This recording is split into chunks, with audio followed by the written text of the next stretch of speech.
Je ne vais pas revenir sur l'ensemble du débat d'orientation budgétaire, ni réitérer toutes mes observations sur votre politique générale. Par souci de synthèse, je me limiterai à commenter le volet financier et à réagir à votre propos introductif qui, une fois encore, aligne mécaniquement les mêmes éléments de langage comme un disque rayé. C'est le dernier budget de ce mandat. Un budget qui, d'année en année, ressemble à un copier-coller du précédent, tout comme vos discours, inchangés depuis 10 ans. À force, j'aurais presque pu vous remplacer en impro, parce que ce que vous dites est tellement dit que j'aurais pu vous baquer en impro. Ce que je veux mettre en évidence ici, c'est votre absence de vision pour l'avenir. Beaucoup de mots, peu de sens, du vide, du vent et un manque flagrant d'anticipation. Quelques exemples parlants. Jules Rimet. Des vestiaires refaits pour mieux vendre le stade derrière à un promoteur. Le City Stade Paul Dembélé. Vous aviez promis une coulée verte. Vous livrez une source de nuisance avec un emplacement mal pensé et des riverains pénalisés. Et j'ai posé la question en commission, mais j'aimerais bien que vous me répondiez publiquement sur le devenir de ce stade, puisque certains se posent des questions et que des rumeurs circulent. Que comptiez-vous faire de ce stade maintenant que le nouveau stade au Parc Friedberg, le stade que nous avons défendu, le stade grâce à notre mobilisation qui a permis à ce que vous le fassiez, parce qu'encore une fois, vous êtes obstiné. Je vous renvoie à l'article du Parisien, l'interview que vous avez donnée, enfin bref, tout ça est documenté. Encore une fois, heureusement, nous avions raison à cette époque-là, on avait anticipé les problématiques, vous étiez obstiné.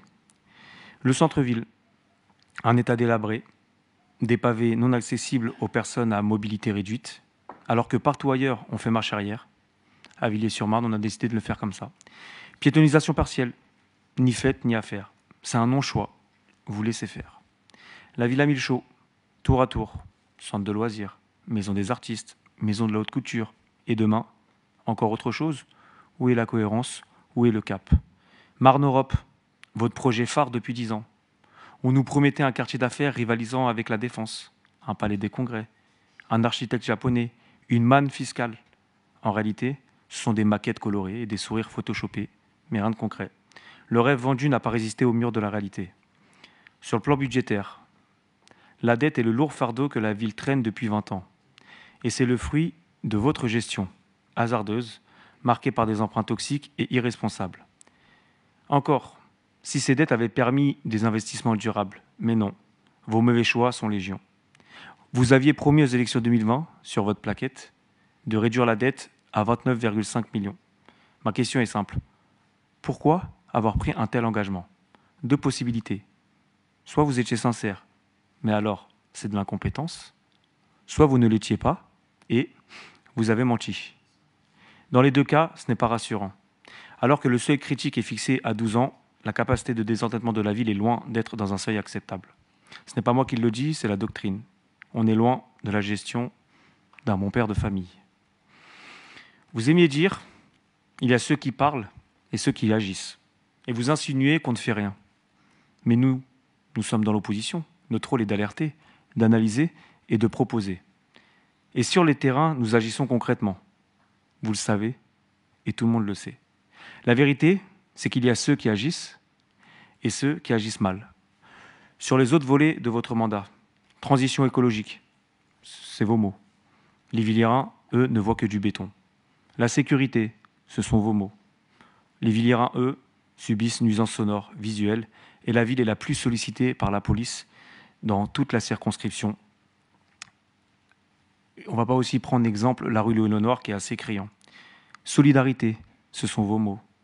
Alors que la réalité, c'est des arrêts autoritaires qui interdisent des événements d'éducation populaire, des événements festifs, que la justice a dû à plusieurs reprises vous retoquer. Et heureusement qu'encore une fois, n'en déplaise au ministre de l'Intérieur, pour l'instant encore, il y a un état de droit.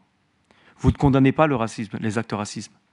Heureusement, encore une fois, que nous étions là et que nous avions dû batailler pour que vous puissiez prendre une décision et ouvrir enfin une enquête administrative. Donc voilà, la solidarité pour vous, c'est un vœu pieux. Pour nous, c'est plutôt autoritarisme et racisme. Budget citoyen, c'est un autre terme. Nous proposions depuis 2020, c'est sur notre site vav94.fr, le budget participatif. fallait juste regarder un peu ce qu'on proposait, mais vous l'avez déjà fait. Donc vous pouvez changer le mot, mais c'est une proposition que nous avons mis dans notre programme, donc vous pouvez le mettre à notre crédit. Je vous en remercie. Puis l'économie. Vous parlez d'attractivité, mais vous manquez cruellement d'ambition. Malheureusement, je suis obligé de répéter ce que j'ai dit au débat d'orientation budgétaire parce que vous avez recité l'article qui parle de l'attractivité de la ville en matière de commerce de bouche. Mais comme je vous ai dit, on avait fait le classement. On joue plutôt avec vous la Coupe Intertoto. Moi, j'aurais bien aimé qu'on joue plutôt la Ligue des Champions. La pauvreté. Vous parlez d'un recul d'un recul de la précarité, alors que dans les faits, c'est plutôt de la gentrification qui chasse les plus modestes. Pour conclure, ce mandat aurait été marqué par le flou, les intentions creuses, les analyses approximatives et les contre-vérités. Monsieur le maire, vous êtes le bitume avec une flûte.